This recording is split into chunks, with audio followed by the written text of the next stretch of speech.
l'école du jeu, en partenariat avec la boutique L'Imaginaire. Au-delà de vos attentes. Bonjour, mes coups de coude, c'est Vince de l'école du jeu et aujourd'hui je vous présente mon Quoi de neuf Vince du mois de mai 2020, un mois qui a été assez particulier, merci, puisque encore une fois, on est en confinement, mais on se déconfine. Mais on ne sait pas trop ce que ça veut dire. Surtout ici au Québec, je dirais que c'est pas tout à fait clair qu'est-ce qu'on a le droit de faire et qu'est-ce qu'on n'a pas le droit de faire. Enfin bref, vous n'êtes pas là pour jaser de politique ni de géographie. On est là pour jaser de jeux et de comment a été mon mois de mai à ce niveau-là.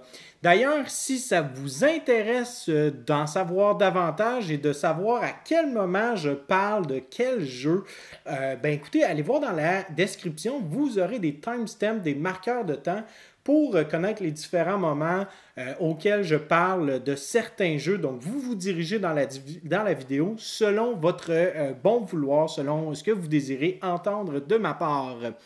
Autrement, on peut commencer immédiatement avec mon premier jeu du mois, qui a été un jeu que j'ai parlé aussi pendant le mois d'avril. C'est Aristea, un jeu à 2 joueurs et je n'irai pas en détail, tout simplement je vais vous diriger vers la vidéo du live que j'ai faite en compagnie de Guillaume du Randolph Ludo Centropolis à Laval. Donc on a fait une partie live sur Tabletop Simulator et la plupart de mes parties, en fait toutes mes parties se sont déroulées là-dessus. J'ai 25 parties de fait jusqu'à maintenant et je ne connais le jeu que depuis environ 1 mois et demi. Et mon mois de mai a été rempli de ce jeu-là. J'ai fait 19 parties au total, dont une qui n'est pas encore terminée. Donc, je serais à 20 parties en théorie. Ce jeu-là me fascine à un point qui, ça me rend dingue. J'adore ce jeu-là.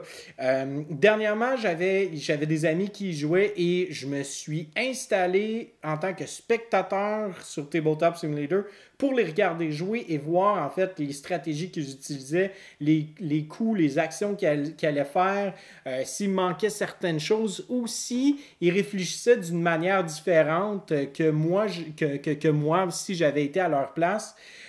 C'est un jeu vraiment, vraiment solide. Si vous aimez les jeux de type Wargame, 1 contre 1, mais que vous aimez plus ou moins comme moi, admettons, le côté collectible, comme par exemple, on va parler de Warhammer Games Workshop, qui sont des jeux qui nécessitent d'investir beaucoup trop d'argent. Beaucoup d'argent. Et là, tout est customizable, il y a des règles et des règles et des règles et des règles sur des règles, des règles sur des personnages, des règles sur des items, des équipements, etc. Que vous aimez ce genre de jeu-là, l'univers, mais que vous ne voulez pas vous lancer dans une espèce de money pit où est-ce que vous allez complètement perdre la tête et votre portefeuille, je pense qu'Aristea, c'est vraiment une très, très bonne alternative, voire une excellente alternative. Pour moi, c'est vraiment un jeu qui a remplacé beaucoup de jeux. En fait, tous les jeux de duel à 2 joueurs.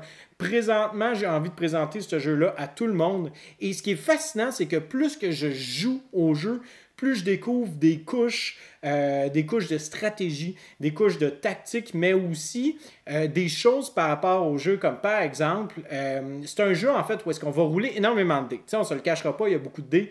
Par contre, je réalise après un nombre de parties, après beaucoup de discussions que j'ai eues avec les joueurs avec qui je joue, c'est un jeu qui n'est pas du tout axé vers le hasard. En fait, c'est le côté chaotique que les dés amènent est une espèce de côté un peu incertain. On ne sait pas trop qu'est-ce qui va se passer et il faut gérer un petit peu avec ça. Mais c'est rare que la balance va aller d'un côté ou de l'autre, de façon notoire dans une partie.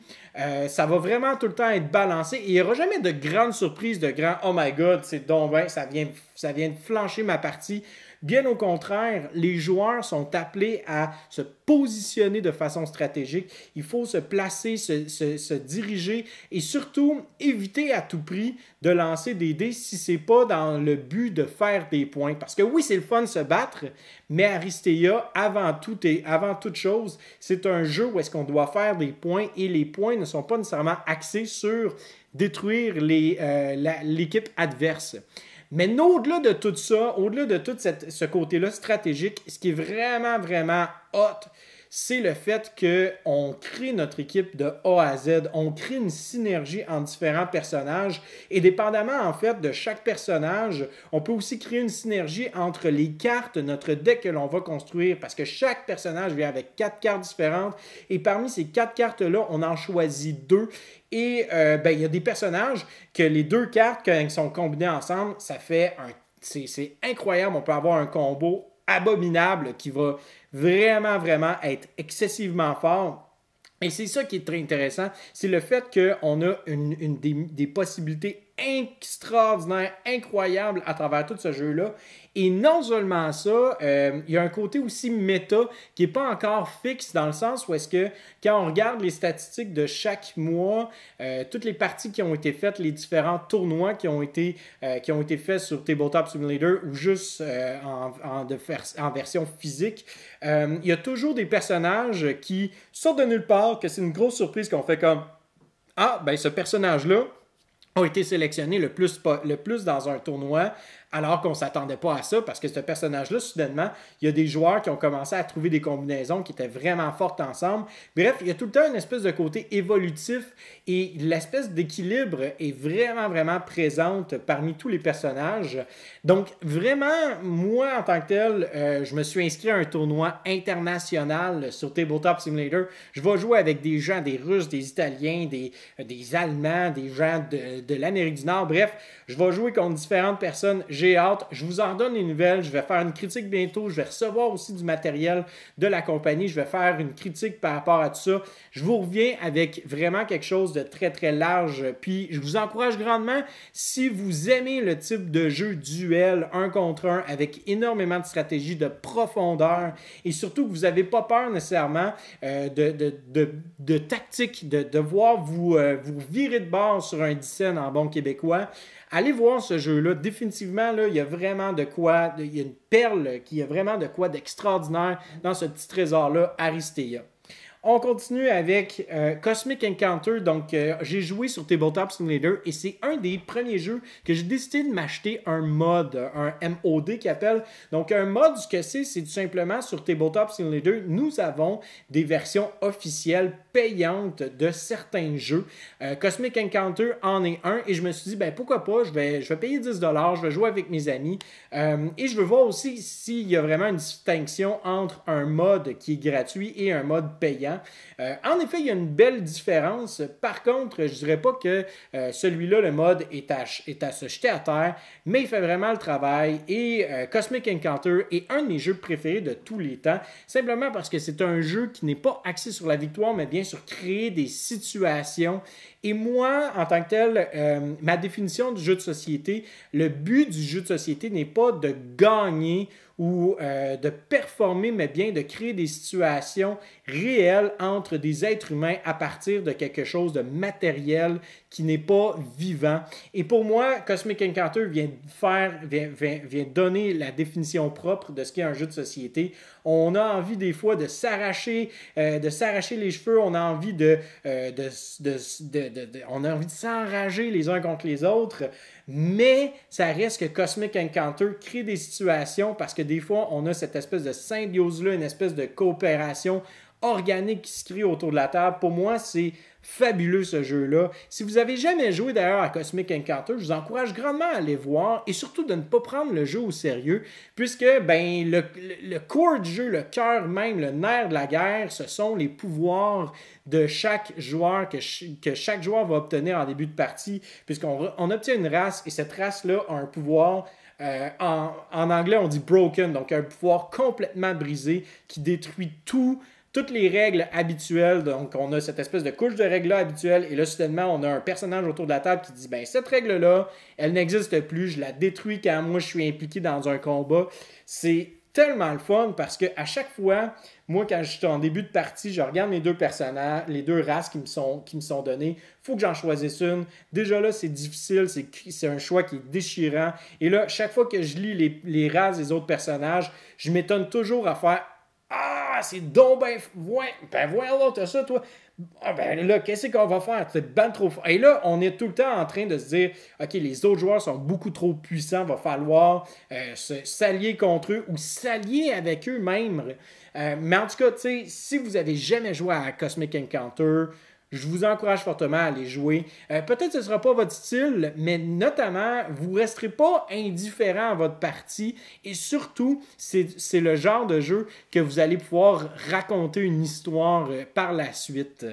J'ai joué aussi à Discworld, un jeu de Martin Wallace qui a été réimplémenté, je pense, l'année dernière sous le nom de Nanty Narking.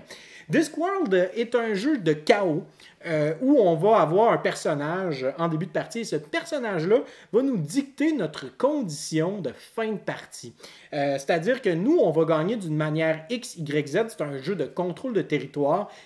Et donc, certaines conditions de victoire, ça pourrait être, par exemple, il faut que j'aille un certain nombre de personnages sur un certain nombre de régions, dépendamment du nombre de joueurs. Ça pourrait être, il faut que je contrôle 5 régions à 4 joueurs. Donc, si j'ai 5 régions au début de mon tour, je gagne immédiatement. Ça pourrait être aussi, s'il y a un certain nombre de marqueurs KO sur la table, je gagne. Si on pige toutes les cartes du jeu et le jeu se termine ainsi, je gagne. Donc, vraiment, premièrement, il y a un côté déduction qui est hyper intéressant. On est là, puis on regarde comment est-ce que les autres joueurs jouent. On essaye de déduire où est-ce qu'ils s'en vont avec leur stratégie. Pourquoi est-ce que tel joueur décide de faire telle action ou décide de bloquer tel autre joueur ou encore quand on est convaincu qu'un joueur doit gagner, mais à ce moment-là, on va s'allier tout ensemble, encore une fois de façon organique, pour empêcher ce joueur-là de gagner. Donc, il y a toujours cette espèce de souk à la corde qui est super intéressant et le tout, en fait, enrobé d'un paquet de cartes où est-ce que les joueurs, je pense qu'il y a environ 90 cartes, où les joueurs vont en fait jouer via ces cartes-là et le jeu est super simple puisque pendant ton tour, tout ce que tu vas faire, c'est que tu vas jouer une carte, faire ce que la carte te dit de faire et par la suite, ton tour est terminé. Mais on vient en fait ajouter différentes petites règles, différentes petites choses, comme par exemple différents effets. Ça pourrait être de placer un personnage sur la table, ça pourrait être de retirer un personnage de la table, ça pourrait être d'assassiner un autre joueur, ça pourrait être de retirer des marqueurs KO, ça pourrait être de jouer une autre carte et certaines cartes ont des pouvoirs spéciaux. Et c'est ça qui fait en sorte que la partie est assez enlevante, c'est qu'il n'y a aucun contrôle, il n'y a aucune manière de pouvoir vraiment s'asseoir sur ce qu'on possède parce que tout est sujet à être retiré. Et ça, c'est vraiment, vraiment intéressant pour ça, ce jeu-là. C'est un jeu qui est très, très simple aussi, qui est facile d'accès. Donc, c'est vraiment le fun d'avoir des néophytes autour de ça. Puis, on a l'impression de jouer à un jeu quand même bien viandeux, malgré la simplicité des règles. Évidemment, c'est pas fait pour les joueurs qui sont amants d'euros et de gestion de ressources. Parce que là-dedans, on ne gère pas des ressources, on gère le comportement humain de tous et de chacun. Mais vraiment, Discworld est un superbe jeu, malheureusement discontinué, mais comme je vous dis, la nouvelle édition Nanty Narking est disponible en magasin et on a ajouté des modèles 3D, des figurines. On a ajouté des nouvelles cartes aussi de personnages pour varier en fait les fins de partie et les conditions de victoire. Allez voir ça si ça vous intéresse. Un superbe jeu, tellement le fun. Puis Martin Wallace, c'est un génie, ce gars-là. C'est un génie du jeu de société. Allez voir qu'est-ce qu'il fait. Il est malade. J'ai aussi joué à Elusis, qui est un jeu en fait de 1954 et j'ai joué en fait une espèce de réimplémentation où est-ce que dans le sens il y a une compagnie en fait qui commence ici au Québec et veut réutiliser ce jeu-là sous un autre nom, sous un autre thème aussi et c'est un jeu en fait qui est super intéressant parce qu'à la base c'est un exercice mathématique où est-ce qu'on va avoir en fait un espèce de pattern. Un joueur autour de la table va avoir des cartes comme par exemple, la carte va dire je ne peux pas jouer une carte suivant une autre carte avec le même emploi. Donc par exemple, je sais pas, moi je joue un banquier, puis un autre joueur joue un banquier, bien ça ne suit pas les règles. Donc tu as une espèce de maître de jeu qui connaît ces règles-là et les autres joueurs autour de la table vont jouer une carte chacun leur tour et va demander au maître de jeu si cette règle-là respecte ou non les règles que le maître de jeu a en main. Et à chaque fois que le maître de jeu va indiquer quelque chose, par exemple, j'ai parlé d'un banquier, si on joue un banquier par la suite, ça ne fonctionne pas dans les règles, eh bien les joueurs pourront proposer une règle que le maître de jeu possède dans ses mains. Et par la suite, bon, on a différents rounds, donc le but, c'est vraiment de déduire les deux règles que le maître de jeu a. Par la suite, on va augmenter le niveau de difficulté et ainsi de suite. Par contre, là, je vous parle une seule variante. Il y a des chiffres, il y a des symboles, il y a des professions, il y a un sexe et il y a des couleurs. Et donc, imaginez en fait si on prenait juste le principe de je ne peux pas suivre un banquier un à la suite de l'autre, mais qu'on ajoutait une couleur. Donc, je peux jouer un banquier un à la suite de l'autre, mais il ne faut pas que le banquier jaune soit après un banquier bleu. Donc là, on commence à rajouter des couches de déduction. Évidemment, le tout est variable. Donc, si on veut jouer une partie très légère avec des gens qui n'ont pas nécessairement joué ou qui n'ont pas envie de se casser trop la tête, ben on peut le faire avec des règles simples ou encore avec des règles difficiles. Et là, c'est là la beauté du jeu, c'est où est-ce qu'on peut en fait gager et niveler en fait vers le haut ou vers le bas selon notre désir de vouloir jouer ça. Le jeu est en train d'être conçu pour que ça vienne dans un petit paquet de cartes, que ce soit jouable à n'importe quel endroit, à n'importe quel moment. On joue ça, on embarque et tout le monde a du plaisir. Et il y a un principe, en fait, le système de déduction, je vais juste l'expliquer, c'est que si je dis une déduction, ben à ce moment-là, si j'ai tort, ben j'obtiens un cube qui m'empêche de reproposer une nouvelle manière, une nouvelle règle, jusqu'à temps que le joueur prenne le cube en question. Et là, ce joueur-là devra attendre qu'un autre joueur fasse une tentative pour être capable d'en faire une nouvelle. Très, très simple, vraiment efficace. Donc, allez voir ça. Ça va être aussi remanié sous un autre nom que je vais vous dire bientôt sans problème dans les commentaires, dans la description, sans faute. Et j'ai joué à La Granja. J'avais parlé de Sierra West il y a un certain temps. Et là, il y avait La Granja que j'avais déjà joué, mais il y a très, très, très longtemps. Il était très, très tard, donc je ne me souvenais plus tout à fait du jeu. Et j'ai rejoué à La Granja en lisant les règles. Les règles sont assez tedious, sont très, très, très... c'est quand même assez lourd de lecture, mais une fois qu'on commence à y jouer, c'est tellement simple et c'est un superbe jeu avec des cartes multifonctionnelles. Je vous le garantis, ce jeu-là, si vous n'avez pas essayé et que vous aimez les jeux à la manière de Château de Bourgogne, c'est vraiment, vraiment fluide, c'est élégant et surtout, il y a une tonne et quart de stratégie puisque chaque carte va avoir des effets différents. Donc, on peut utiliser cette carte-là pour 5 manières différentes, soit pour un champ, soit pour obtenir davantage de cartes, pour obtenir des revenus, soit pour créer une marchandise, soit pour obtenir un pouvoir spécial. Et là, j'en passe. Donc, c'est vraiment, vraiment un jeu qui est fabuleux, une perle qui est tombée dans l'oubli malheureusement, La Granja, et je serais très intéressé en fait de faire un comparatif avec ma femme puisqu'elle a joué à La Granja, de voir comment est-ce qu'elle trouve Sierra West qui est dans le même style, mais je pense que La Granja a définitivement plus à offrir que Sierra West, malgré que Sierra West a plusieurs modules. La Granja a une rejouabilité extraordinaire et il est vraiment le fun, super agréable et surtout à 4 joueurs, on commence à créer beaucoup d'interactions. Donc si vous ne connaissez pas La Granja, allez voir, puis peut-être ça pourrait être intéressant, si ça vous intéresse, que je fasse une critique de La Granja, qu'elle soit express ou qu'elle soit avec règles, ben dites-moi là, ça me fait plaisir de pouvoir faire cette vidéo-là pour vous partager un nouveau jeu tombé dans l'oubli.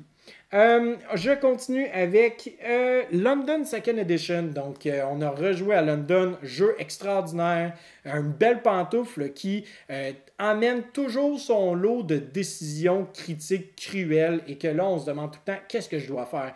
Est-ce que je dois augmenter ma pauvreté en plaçant une nouvelle pile de cartes? Est-ce que je dois réduire ma pauvreté? Est-ce que je roule ma ville? JP a fait une présentation du jeu. Je vous encourage fortement à aller voir ce jeu-là si vous appréciez les jeux euro. Et c'est un jeu qui est très, très simple à comprendre puisque c'est un jeu qui est basé sur une espèce d'iconographie. Et l'iconographie est tellement simple, c'est élégant ce jeu-là. Et surtout, la deuxième édition vient éliminer tout ce qui était dans la première édition qui est un petit peu...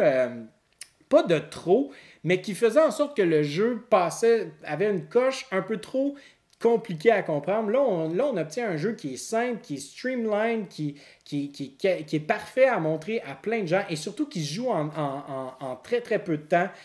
London Second Edition, c'est vraiment un jeu pantoufle, un des jeux préférés à ma douce moitié d'ailleurs. Donc, je vous encourage grandement à aller voir la présentation du jeu de JP. J'ai aussi acheté Mandala, un jeu pour 2 joueurs. C'est mon cousin qui m'avait proposé d'obtenir ce jeu-là parce que c'était un hit instantané chez lui. Et c'est vrai, Mandala est un hit instantané. C'est un jeu qui sonne comme qui se joue comme un classique à la Patchwork. Évidemment, c'est pas la même chose du tout, là, mais l'ambiance, le fait que c'est un jeu à 2 joueurs qui se joue en 30 minutes, qui est tellement fluide, qui est élégant encore une fois, qui permet en fait de jouer de façon très zen ou vraiment de façon très agressive. On a vraiment une belle dualité des choix parfois où est-ce qu'on se demande, OK, il faut calculer certains coups, mais en même temps, il faut considérer qu'est-ce que l'adversaire va faire. Est-ce qu'on fait un coup pour s'avantager soi-même et donner des points à l'autre joueur ou on joue un coup qui va l'empêcher de faire des points, qui va peut-être nous nuire, peut-être à court terme. Vraiment là, des super belles décisions. Un matériel très très beau aussi. Le plateau de jeu, en fait, c'est un tapis de jeu qui est pas nécessairement de haute qualité, mais quand même, ça fait différent du plateau en carton. Les cartes aussi, de superbes cartes. Et méfiez-vous de l'esthétique de ce jeu-là, parce que définitivement, ce n'est pas un jeu zen, c'est un jeu de gros coups de cochon. Ça dépend si tu joues avec moi ou si tu joues pas avec moi. Mais ça peut être un gros jeu de cochon, puis vraiment, là, qu'on va se donner des petits coups dans les côtes, là, ça va faire mal. Ça va faire mal, mais c'est le fun. Et on finit une partie, on se dit, OK, on en refait une autre. OK, on en refait une autre. OK, on fait un 2-3. Puis on a cette compétition-là qui embarque de façon naturelle. Moi, sérieusement, encore une fois, un très très bon jeu à 2 joueurs. Si vous voulez une critique de ce jeu-là, Why Not Coconut? Dites-moi là, ça me fait plaisir de vous le présenter sur la chaîne.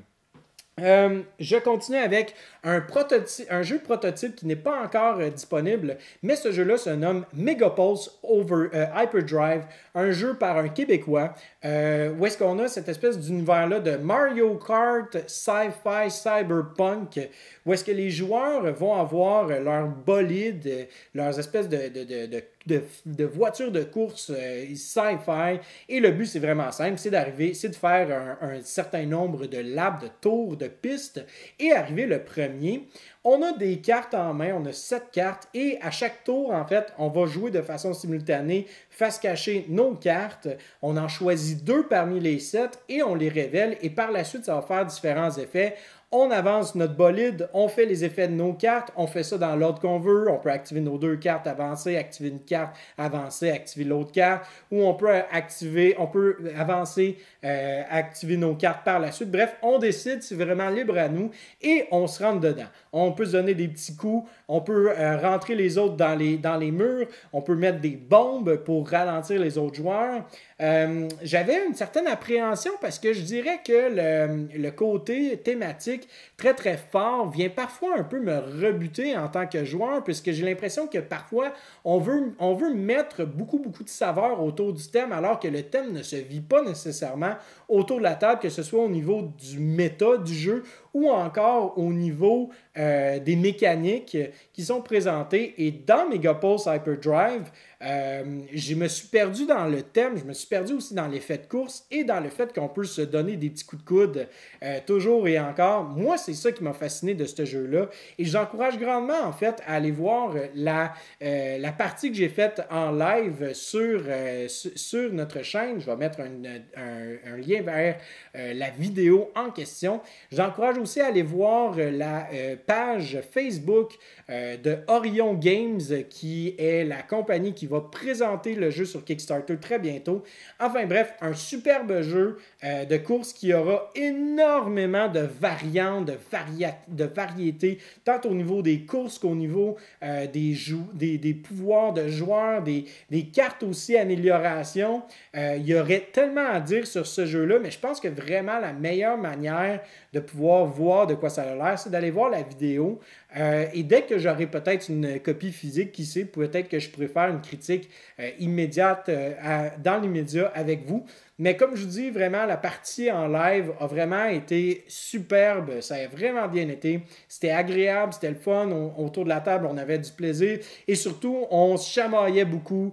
Et le tout s'est terminé de façon assez surprenante.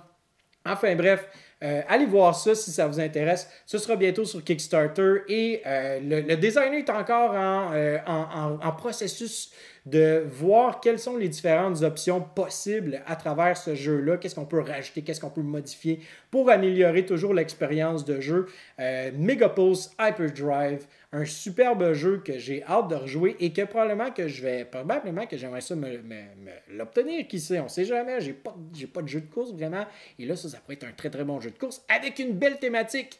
Qui dit jeu de société en ligne, confinement, dit aussi qu'on a l'opportunité de pouvoir jouer avec nos amis au confort de chez soi, même s'ils habitent super loin. Et c'est ça qui est arrivé avec Sylvain parce qu'on a joué à Mini Express, un jeu qui était sur Kickstarter pendant le mois de mai. Et c'est un petit jeu très très simple avec très peu de règles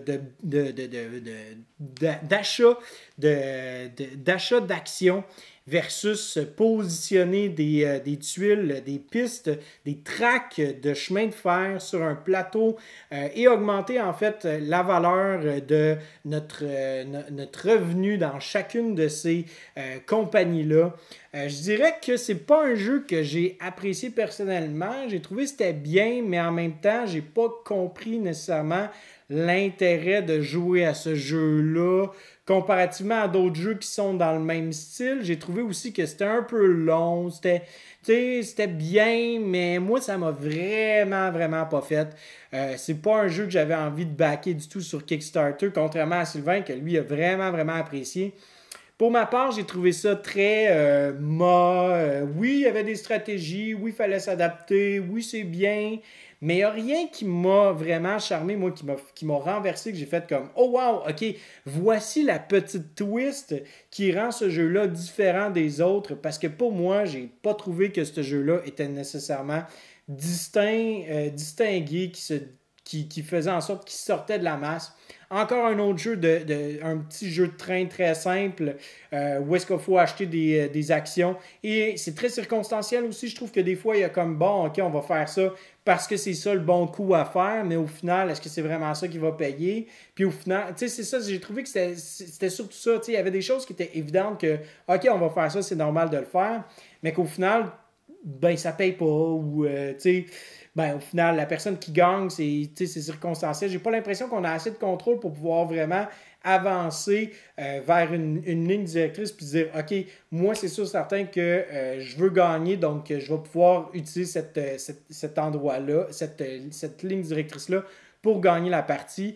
Et surtout, j'ai pas eu l'impression qu'on avait nécessairement l'opportunité d'arrêter les autres. On surfait davantage sur ce que les autres faisaient et on y allait selon qu'est-ce que les opportunités qui s'ouvraient devant nous. Ce sont des choses qui, habituellement, me charment, que j'aime bien, mais je trouvais que là, c'était trop évident qu'est-ce que je devais faire Et une fois que je le faisais, l'autre joueur avait quelque chose d'évident à faire parce que c'était juste logique de s'en suivre comme ça, puis ainsi de suite. Un moment est arrivé, tu faisais comme OK, qu'est-ce que je veux faire? Tu regardais les autres joueurs, tu disais je veux pas donner ça à tel autre joueur, donc je vais être obligé de faire telle action.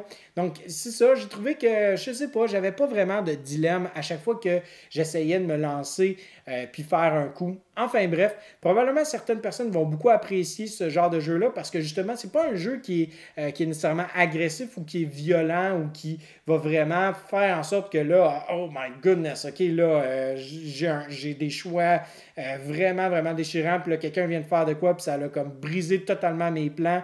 Faut que je reconsidère tout ce que je fais. Non, c'est un jeu qui surfe sur la vague, qui est bien, puis c'est tout. Mais pour moi, j'ai besoin qu'il y ait des cochonneries dans la vague pour qu'il y ait de quoi là, qui me fasse mal, qui fasse en sorte que je rencontre un mur, puis que là, il faut que je me revire de bord, puis que ça se peut que je perde, mais c'est pas grave parce qu'au moins, on a créé une situation, puis on a vécu de quoi à ce moment-là immédiatement. J'ai aussi joué à un autre jeu, New Orleans Big Band, qui est un vieux jeu où est-ce que le but est tout simplement de se créer un jazz band, un band de jazz. Et c'est un jeu de négociation et d'échange où est-ce qu'on a un deck au milieu de la table et on va piger certaines cartes. Et là, ça va nous donner le nom du jazzman, son type d'instrument et finalement sa restriction ou comment est-ce qu'il va le faire des points. Donc, vraiment, l'idée, c'est qu'on va avoir cette espèce de jazz band-là qu'on va devoir créer et on a différentes choses qui sont nécessaires pour avoir un band de jazz présentable et de faire des points en fin de partie. Donc, une fois qu'on est capable de pouvoir présenter ce jazz band-là, bien là, après ça, on va faire des points selon les jazzmen ou jazzwomen que l'on a engagé. Et c'est toujours, en fait, ce qui était super intéressant, c'est qu'à partir d'un petit deck de cartes, on est capable de pouvoir créer vraiment des circonstances très, très drôles. Moi, je me suis perdu beaucoup dans le thème. Énormément, je me suis perdu là-dedans. Là, c'était super drôle. C'était vraiment le fun. On a eu beaucoup, beaucoup de plaisir autour de la table, même si c'est pas un grand jeu qui brise tout. Ça a vraiment été un jeu fort sympathique. Par contre, je pense pas nécessairement que ça plairait à tous et à chacun, puis il faudrait peut-être renouveler certaines cartes parce que il y a des cartes qui sont un petit peu limite raciste, sexiste. Mais encore là, on pourrait remplacer ça par n'importe quelle autre restriction. Ça pourrait faire la job. En fait, je ne sais pas trop me tenir avec ça. C'est quand même une espèce d'antiquité, ce jeu-là, entre guillemets. C'est un vieux jeu, je pense qu'il date des années 70 ou 80. Donc, c'est circonstanciel, c'est vraiment selon la mode de l'époque, ce qui était acceptable à l'époque. Est-ce qu'on doit changer certaines choses? Est-ce que le jazzman qui refuse de jouer avec des femmes, est-ce que c'est drôle juste parce qu'on joue au jeu ou on devrait changer ce genre de caractéristiques-là?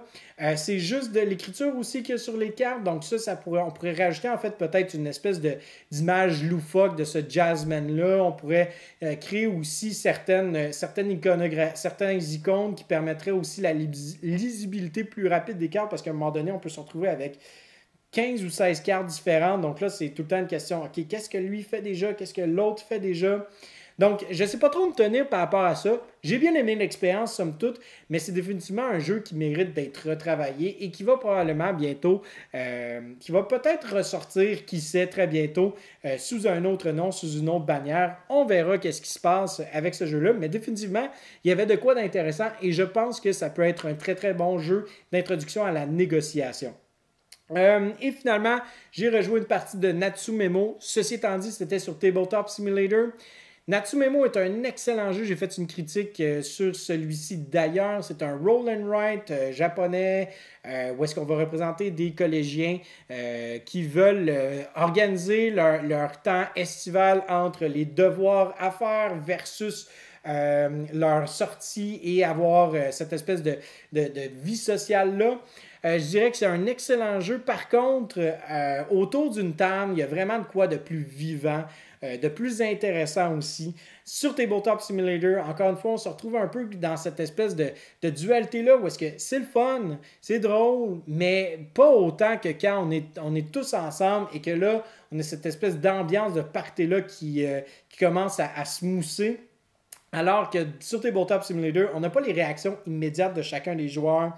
On n'est pas capable de faire des grimaces ou réagir ou faire des high-fives tout simplement avec les joueurs autour de la table. Donc, ça, cet élément-là, je pense que définitivement, on l'a seulement et seulement lorsqu'on joue vraiment ensemble autour d'une table.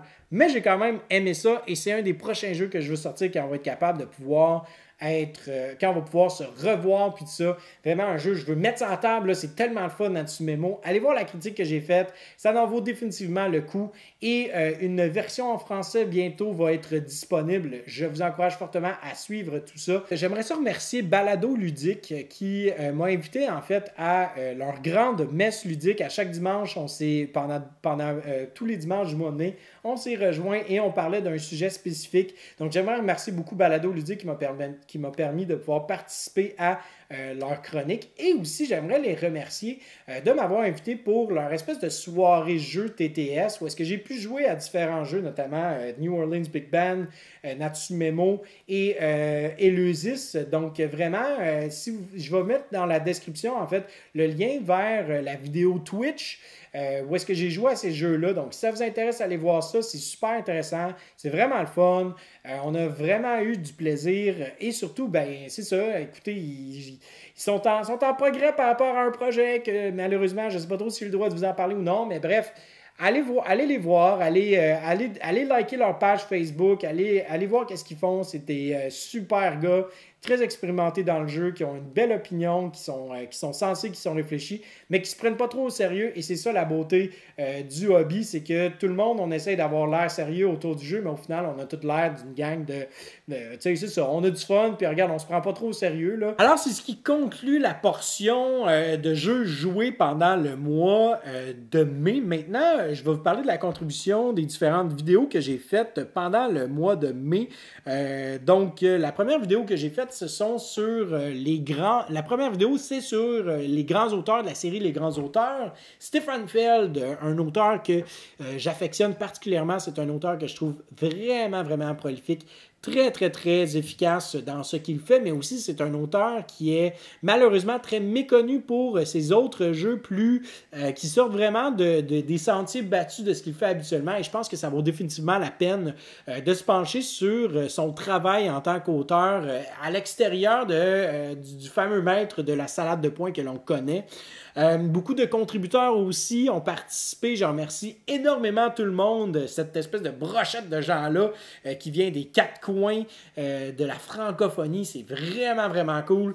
Je suis grandement reconnaissant et je vous encourage fortement à continuer de participer. Si ça vous intéresse d'ailleurs de participer, que vous soyez dans les médias, que vous fassiez partie d'une boutique ou juste simplement si ça vous tente de participer puis donner votre avis, ben laissez-moi dans les commentaires, on va se contacter, vous m'enverrez une vidéo pour le prochain auteur, je vous laisserai savoir d'ailleurs, vous aurez une exclusivité de savoir qui sera les prochains auteurs.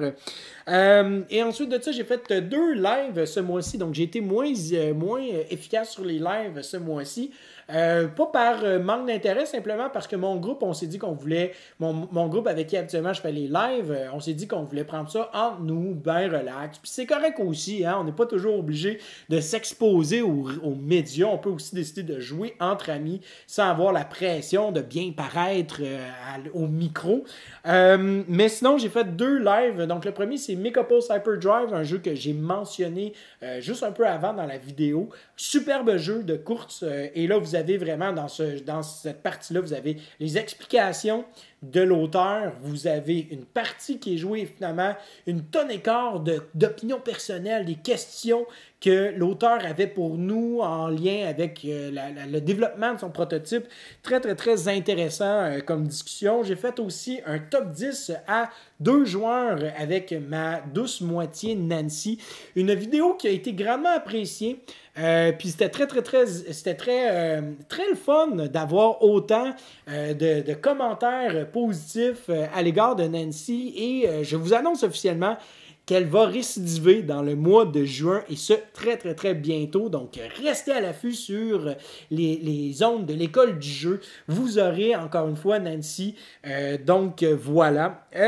J'ai fait une critique express de Watergate, un petit jeu à 2 joueurs de duel qui me fascine, que je trouve vraiment intéressant, que je trouve qu'il a une belle profondeur, une rejouabilité aussi qui est quand même assez... tu sais, ça fait quand même... Ça va faire quasiment 10 parties que je joue et je m'en suis pas encore lassé et c'est bien, c'est beaucoup dire sur celui-ci. Une version en français est sortie de Yellow il n'y a pas très longtemps. C'est pour ça que j'ai voulu en fait concorder les deux, la sortie de la vidéo et la sortie du jeu en français. Malheureusement, je suis un petit peu quelques mois en retard si on compare en Europe. Mais ici au Québec, c'est pas encore arrivé. Ça s'en vient bientôt si ce ne l'est pas déjà fait. Un très bon jeu de duel qui va vous permettre en fait de voir une facette du jeu si vous n'êtes pas des fans habituellement de jeux de 1 contre 1. Celui-là peut peut-être vous plaire pour, premièrement, sa richesse, mais aussi son thème. Mais au-delà de tout ça, le fait qu'il joue très rapidement et que c'est simple et efficace, ça va droit au but. Si ça vous intéresse comme jeu, allez voir la critique express, je vous encourage grandement à le faire. Un autre live que j'ai fait sur Aristea, le jeu de l'heure de mon jeu préféré, vraiment là. Donc, si vous en avez pas entendu parler, allez voir qu'est-ce que j'en dis dans mon live, dans mon Quad 9 précédent du mois d'avril, mais aussi dans mon Quad 9 actuel. Vraiment là, puis si même ça vous intéresse, j'ai fait une partie explicative, on fait une partie, et après ça, on a une petite prise de bec, moi puis Guillaume, et c'est très apprécié. Moi, je pense qu'en général, c'est important d'avoir ce genre de prise de bec-là. J'ai pas envie, moi, de me cacher, puis de faire « Ah non, il faut que tout paraisse bien ». Non, on a une prise de bec, un petit accrochage par rapport au hasard dans le jeu, et ben c'est ça, mais je pense que c'est normal, puis c'est correct d'avoir ces discussions-là, mais c'est un jeu que moi, personnellement, je me lasserai pas. Et probablement que je vais en faire davantage des lives ou des parties que je vais vouloir streamer parce que pour moi, ce jeu-là mérite beaucoup plus d'attention et mérite plus qu'une seule partie pour être capable de bien saisir et apprécier le jeu et voir en fait l'espèce de profondeur puis l'amplitude que celui-ci peut avoir. J'ai fait aussi une vidéo Spotlight qui est un nouveau type de vidéo qu'on va essayer de faire à l'école du jeu lorsqu'on a en fait des choses que l'on veut mettre en lumière tout simplement. Donc le but de ces vidéos-là, c'est tout simplement de promouvoir certains articles, que ce soit relié au jeu, que ce soit relié aussi à des produits divers, comme par exemple dans celui que j'ai fait, Spotlight sur Mr. Meeple, ce sont des chandails. Et si vous me connaissez, les chandails, j'adore ça, je suis un gars qui porte tout plein de types de chandails. Si ça vous intéresse d'aller voir qu'est-ce que la compagnie fait, allez voir la vidéo en question. Et ça se résume pas mal à ça pour ce que j'ai fait sur la chaîne. Sinon, au niveau du travail, ben, j'étais exempté de mon travail, donc ça a été une belle nouvelle, particulièrement pour une situation que je ne rentrerai pas dans les détails pour l'instant. Peut-être le mois prochain, je vais en parler un peu plus, mais je dirais que c'est difficile le télétravail, c'est vraiment pas donné à tout le monde. Et vraiment, je lève mon chapeau aux gens qui travaillent constamment devant un ordinateur, que ce soit à la maison, que ce soit à la job. Je trouve ça difficile, je trouve que c'est épuisant pour les yeux, je trouve que c'est épuisant pour la tête, puis surtout c'est difficile parce que ça te prend énormément d'organisation et un peu de renonciation de soi au sens où est-ce que tu sais, tu es devant Internet, tu peux avoir mille et une choses où est-ce que tu peux à un moment donné diverger. Puis pour moi, c'est vraiment, je veux dire, je veux me concentrer sur mon travail, je le fais. Mais je reconnais que c'est difficile, en fait, les tentations sont si proches lorsqu'Internet est là. Mais blague à part, Je trouve ça difficile, mais les raisons sont très justifiables et je suis content en fait qu'on ait pu me donner cette exemption-là par rapport à la COVID aussi. J'espère que mes collègues vont très très bien. Je salue aussi mes élèves qui peut-être m'écoutent, hein, on ne sait pas. Mais surtout, je salue aussi mes collègues qui sont là en ligne de front, qui donnent leur temps, qui se mettent un peu, pas en danger, mais qui se mettent en position de vulnérabilité par rapport au virus. Vraiment, là, good job. Lâchez pas, gang. Je vous aime et je m'ennuie beaucoup de vous. J'ai hâte de vous voir en vrai plutôt que derrière un écran. Vous me manquez tout le monde. Donc, c'est ce qui conclut pas mal tout cet aspect-là. Maintenant, ce que j'aimerais peut-être faire pour le mois de juin sur la chaîne, évidemment, une vidéo avec Nancy sur un autre top 10 qu'on va faire, mais cette fois-ci sur une autre configuration. Vous aurez l'opportunité de le voir en temps et lieu. Il y aurait quelques jeux que j'aimerais ça présenter aussi, peut-être Mandala, j'ai trouvé que c'est un superbe jeu, j'aimerais ça faire davantage, comme j'ai mentionné, de vidéos sur Aristea. Je vais participer à un tournoi mondial de Aristea, donc peut-être être capable de streamer ces parties-là, les mettre en ligne une fois que c'est fait, si mon adversaire l'accepte. Sinon, s'il y a d'autres jeux que vous aimeriez que je couvre, que j'ai parlé précédemment, ou même dans ce Quad 9-ci, laissez-moi le savoir dans les commentaires, ça me fera plaisir de considérer ça. Et sur ce, je vous remercie beaucoup de m'avoir écouté. Laissez-nous un petit pouce vers le haut, ça fait toujours du bien à notre petit cœur de YouTubeur. Abonnez-vous à notre chaîne, likez-nous sur Facebook, suivez-nous sur Instagram. Et merci encore de nous avoir écoutés. Sur ce, je vous souhaite à vous et vos amis un bon jouage.